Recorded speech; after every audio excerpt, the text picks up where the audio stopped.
For only 159 pesos, mga tol, ganito kalaki. Grabing liempo to. Ayan o. Kaya minsan nagtataka ako sa Black, hindi ba sila nalulugi dito? Sobrang laki ng liempo nila, mga tol. Ayan o.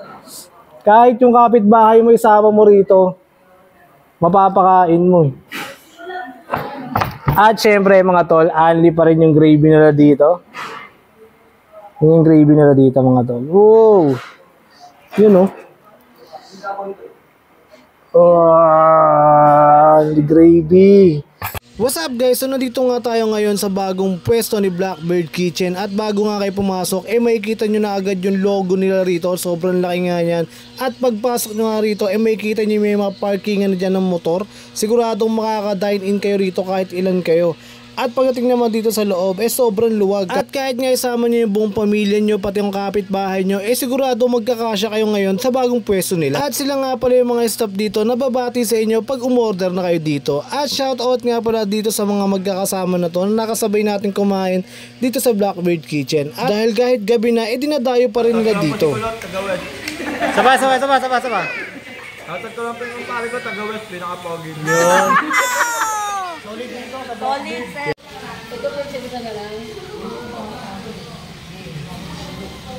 Tapos ito naman yung chicken leg o chick leg, 129 pesos. Served with buttered vegetable saka unlimited rice din.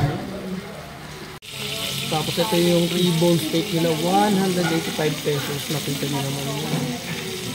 Oo, lipat yun.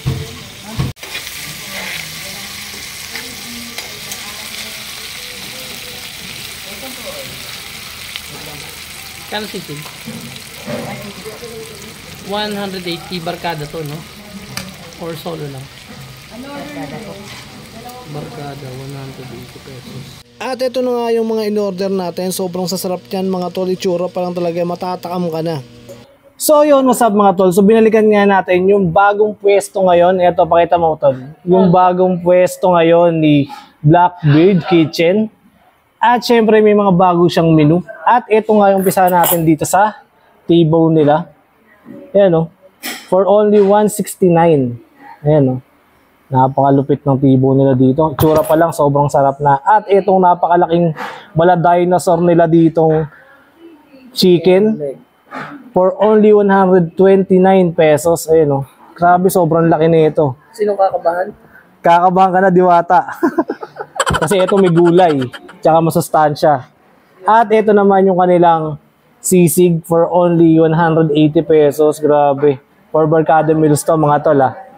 Solid to. At syempre magpapatalo ang kanilang best seller mga tol. Ayan o. For only 159 pesos mga tol. Ganito kalaki. Grabing liempo to. Ayan o.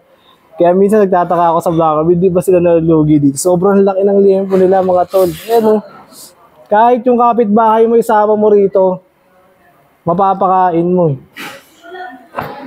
At syempre mga tol, only pa rin yung gravy nila dito. Yung gravy nila dito mga tol. Wow! Yun o. The gravy. Grabe. So, tikman na natin to. First bite na natin to mga tol.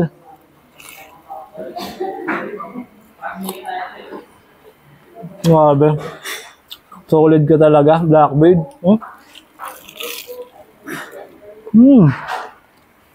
Solid. Sabay natin ng kanin.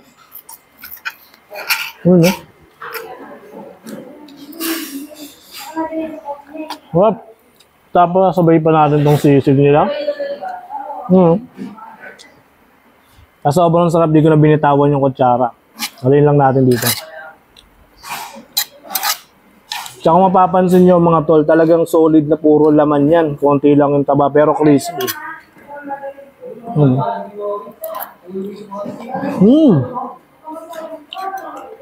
Crispy. O tayo. Sabi natin sa kanin. Yun na. Thank you Lord. Hop. Oh, solid. Isa ka pa dito.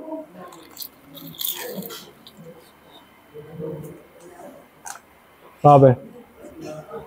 Sobrang sulit talaga dito kay Blackbird Kitchen. At nga pala mga tol, located nga pala sila sa number 16 Matias Street, Barangay Paltok, Quezon City. Kaya, Landmark nyo yung landmark niya yung Paltok Health Center. yun mga tol, kung magtatanong nga pala kayo dito is yung pwesto nila na bago is malapit sa Paltok Health Center. Diba? Kaya ano pang hinihintay nyo, tikman nyo na to. Sobrang solid na ito mga pagkain nila dito. Makikita nyo naman, ayan, solid talaga yan. At bago matapos nga pala tong vlog na to, gusto ko magpasalamat kay Sir Jay sa ating magandang clothing. Napaka-solid ng clothing natin ngayon. Ang DR Sportswear. So, sa mga gusto magpagawa ng jersey, kahit anong long sleeve, meron sila nun. So, ilalagay ko yung page niya dito lang sa video na to. Kaya ano pang hinihintay nyo, subukan nyo tong Blackbird Kitchen.